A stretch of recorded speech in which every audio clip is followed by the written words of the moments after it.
Bon, en vrai, j'aurais préféré avoir tort, mais le film va être fou. Bonjour à toutes et à tous, on m'appelle Steven, nous allons parler de The Flash, puisque vous n'êtes pas sans savoir qu'il y a eu un trailer ainsi qu'un spot TV hier soir. On a théorisé dessus pendant près de 3h30, et aujourd'hui, on a les réponses. C'est une vidéo qui est un peu particulière, parce que moi j'étais parti vraiment pour faire de la théorie, et je me suis rappelé qu'il y avait eu un leak du film. Vous savez, je vous en avais même fait une vidéo en janvier dernier, sur un leak donc qui avait fuité en juin 2022. Je suis allé revoir ce leak, et il s'avère qu'en fait, le leak est vrai.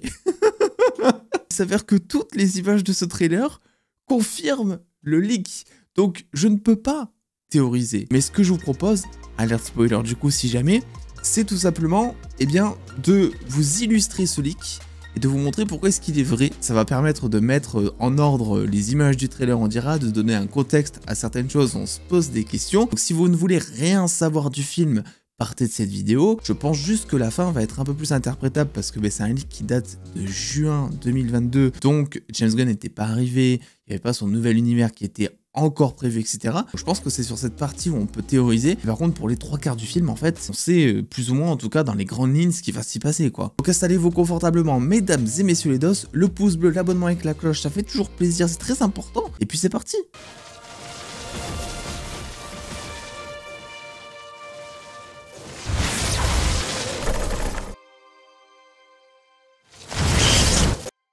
Avant toute chose, ce qu'il convient de noter, c'est que le Dark Flash, donc ce fameux méchant qui a fuité sur les figurines pop, ne serait en fait pas le méchant principal, mais serait juste une forme de présence pour mettre la pression à Barry Allen, pour lui dire « Écoute frérot, t'as intérêt à tout rectifier parce qu'en gros sinon je vais te bouffer ». Le grand méchant du film, c'est bel et bien le général Zod. Le Dark Flash, lui, c'est juste une espèce d'épée Damoclès qui met la pression à Barry Allen, qui sera présent de temps en temps dans le film pour rappeler le côté horrifique aussi d'Andy Muschietti.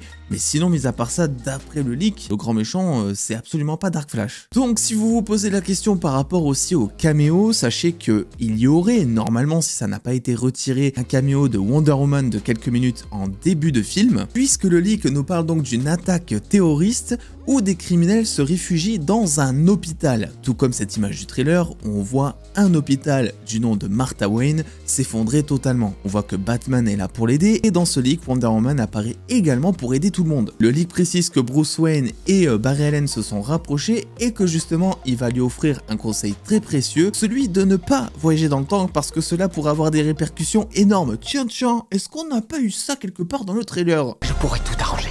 Tu risquerais surtout de tout détruire. Barry finit donc par l'ignorer et voyage donc dans la Speed Force après avoir découvert comment sauver la vie de sa mère.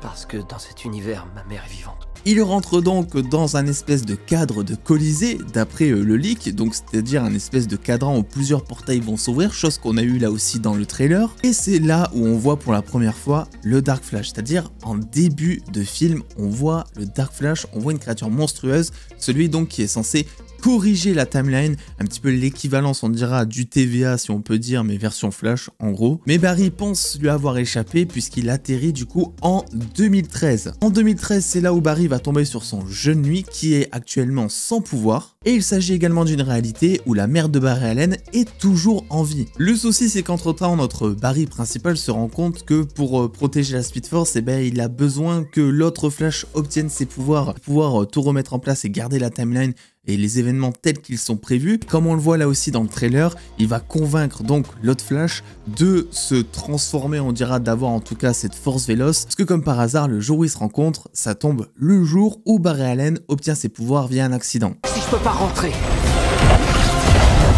on n'est même pas sûr qu'il y aura un avenir. Le souci, c'est que les choses vont mal tourner, puisque la foudre ne va pas toucher que le Barry Allen alternatif lors de cet accident, il va aussi toucher notre Barry Allen, ce qui va du coup lui faire perdre ses pouvoirs. Au-delà du fait du coup que la chronologie n'est toujours pas réparée, parce qu'il y a toujours deux Barry Allen dans la même époque, eh bien elle ne peut toujours pas être réparée, puisque le Barry Allen principal a perdu ses pouvoirs, il est bloqué dans le passé en 2013, avec ce Barry Allen alternatif, qui vient lui d'obtenir ses pouvoirs. Si tu décidais d'aller dans le passé, tu n'imagine pas les conséquences que ça pourrait avoir. Il comprend rien à ce qui se passe. Du coup, qu'est-ce qu'il fait? Il décide d'aller voir la Justice League. Sauf que, y a Wonder Woman qui est sur Themyscira. Aquaman n'est qu'une vague rumeur, justement, puisque, on le rappelle, il est arrivé dans un monde où les méta-humains n'existent pas, donc possiblement qu'Aquaman n'existe potentiellement pas non plus.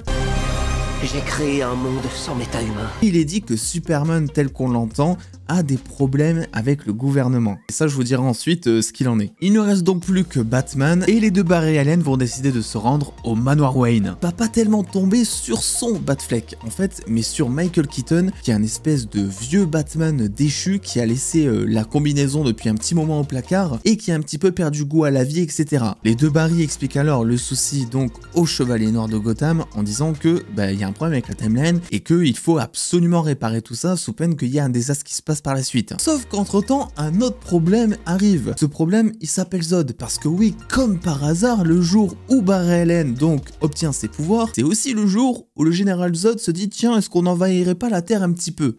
Non, c'est pas possible. J'ai complètement brisé l'univers. On observe donc le retour de Michael Shannon, de retour dans le rôle iconique du méchant de Man of Steel. Les deux Flash vont alors décider d'aller récupérer Superman, parce que c'est Zod qui demande Superman, il est introuvable, et donc il faut absolument retrouver Superman pour le livrer à Zod. Puisque dans cette réalité, Superman ne se livre pas de lui-même du coup. Il n'y a pas de signe de vie de Superman, mais que se passe-t-il? Le Batman de Keaton ne veut initialement pas participer à cela, mais va changer d'avis.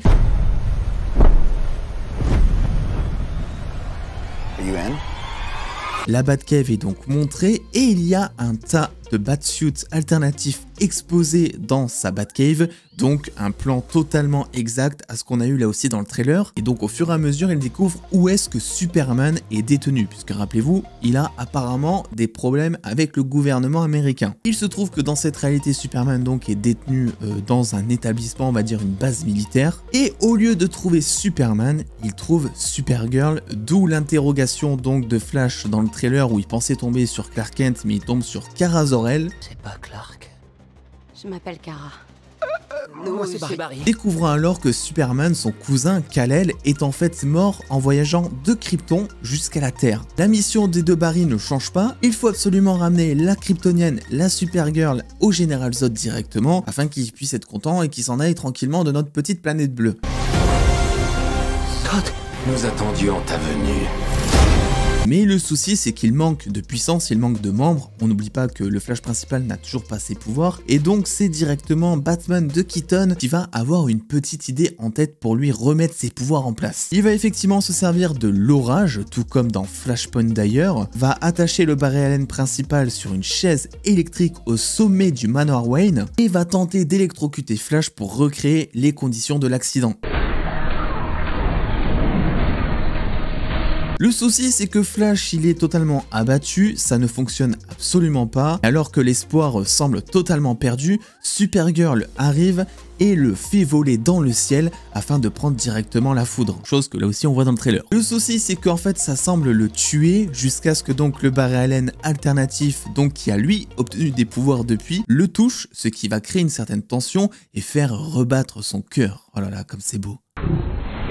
Tout le monde a ses pouvoirs, tout le monde est content, il se dirige donc vers le désert, là où est le général Zod qui attend d'une gentillesse incroyable qu'on lui remette Superman, Supergirl. Le Flash alternatif va enfiler une version modifiée d'un des costumes de Batman que l'on voit donc dans sa Batcave, et le Flash principal va mettre son beau costume tout nouveau qui rentre dans sa petite bagounette. Il va donc s'énerver et va lancer le World Engine qui est censé kryptonifier la Terre. Une énorme bataille s'ensuit et Zod est finalement vaincu sans apparemment une seule victime à Metropolis. Malheureusement, le Batman de Keaton est grièvement blessé et alors que le Flash principal s'excuse de l'avoir ramené au combat, Bruce exprime justement sa gratitude pour lui rappeler ce que c'était d'être un héros. Après que le général Zod soit vaincu, il y a quelques questions qui se posent dans la tête de notre Barry Allen principal. Il comprend qu'il doit rétablir la timeline et que donc par définition, sa mère doit absolument mourir s'il veut rentrer chez lui et que tout puisse rentrer dans l'ordre s'il ne doit pas y avoir de répercussions dans le multiverse ou en tout cas dans la timeline. S'ensuit alors un moment tragique puisque Flash va tout faire pour que sa mère meure et va remettre les conditions en place pour qu'un tel événement puisse se passer. Le Barry Allen principal arrive à retourner donc en 2023 et il réalise que la créature qu'il a vue dans la Speed Force, le Dark Flash, était en fait une version monstrueuse de lui-même venant du futur. S'il n'avait pas bien fait les choses, Barry aurait corrompu l'univers, ce qui aurait pu mener à une crise. Et on arrive donc à la toute fin du film à ce moment-là, et c'est là où je vous dis que c'est un petit peu plus interprétable, et je vous laisserai faire vos meilleures théories en commentaire, parce que bon, ça découle du plan de James Gunn après, donc on sait pas vraiment où est-ce que ça peut aller, mais en gros ce qu'il faut comprendre, c'est que lorsque Flash pense avoir tout rétabli, il est retourné en 2022, tout va bien dans le meilleur des mondes, il voit en fait que le Batman de cet univers en 2022, c'est Keaton, là où il était censé rester en 2013, donc une chose étrange qui dans cette version du leak nous préparait à avoir un Keaton principal en tant que Batman du DC Universe, donc ça je pense que depuis ça a peut-être été changé. On avait aussi le Batfleck qui avait laissé un message sur son ordinateur laissant sous-entendre qu'il était bloqué dans une autre timeline, c'est-à-dire que le Batfleck existerait toujours quelque part dans l'univers mais qu'il serait absent pendant un temps au moins. Et c'est pareil pour Supergirl qui était censée rester donc en 2013 si tout était rentré dans l'ordre, mais elle se retrouve en 2022 aux côtés de Keaton et du Flash principal. Donc oui, il y a un gros souci et ça teasait potentiellement une Crisis on Infinite Earths. Reste à voir du coup tout ça, comment ça va se goupiller, parce que depuis on sait qu'il va y avoir un nouveau Batman avec Batman The Brave and the Bold qui sera officiellement incarné par un nouvel acteur. Donc peut-être que dans cette nouvelle réalité, Ezra Miller va tomber sur un nouveau Batman que l'on ne connaît pas encore. Pareil pour Supergirl, on se pose des questions parce que Sasha Calle n'a pas été confirmée pour être la Supergirl donc du DC Universe, notamment avec le film Woman of Tomorrow. Et alors que ce leak nous laissait entreapercevoir un Batman de Keaton, on a appris plus ou moins depuis, d'après les grosses rumeurs en tout cas, que Keaton aurait été coupé de la fin du film, ce qui laisse suggérer que toute la fin aurait été remaniée pour coïncider avec le plan de James Gunn. Donc c'est vraiment cette partie-là que l'on ne sait pas encore et qui est en vrai très difficile à déterminer parce qu'on est clairement sur les prémices d'un nouvel univers. Donc pour ça, je vous laisse à vos théories en commentaire. D'après vous, que pourrait-il se passer dans le dernier acte du film The Flash? Donc j'espère ne pas trop vous avoir gâché la surprise et dans tous les cas, vous étiez là en connaissance de cause, tout comme moi, mais en soi, on a encore plein de choses à découvrir dans le film. Là, tout ce que je vous ai imagé, c'est avec seulement les images du trailer. Reste à voir comment tout ça sera évidemment mis en scène, et aussi tous les détails qui n'ont pas fuité évidemment. N'oubliez pas le pouce bleu et l'abonnement si cette vidéo vous a plu, l'abonnement avec la cloche aussi très important, et puis en attendant les dos, je vous dis à très vite, des bisous tout le monde.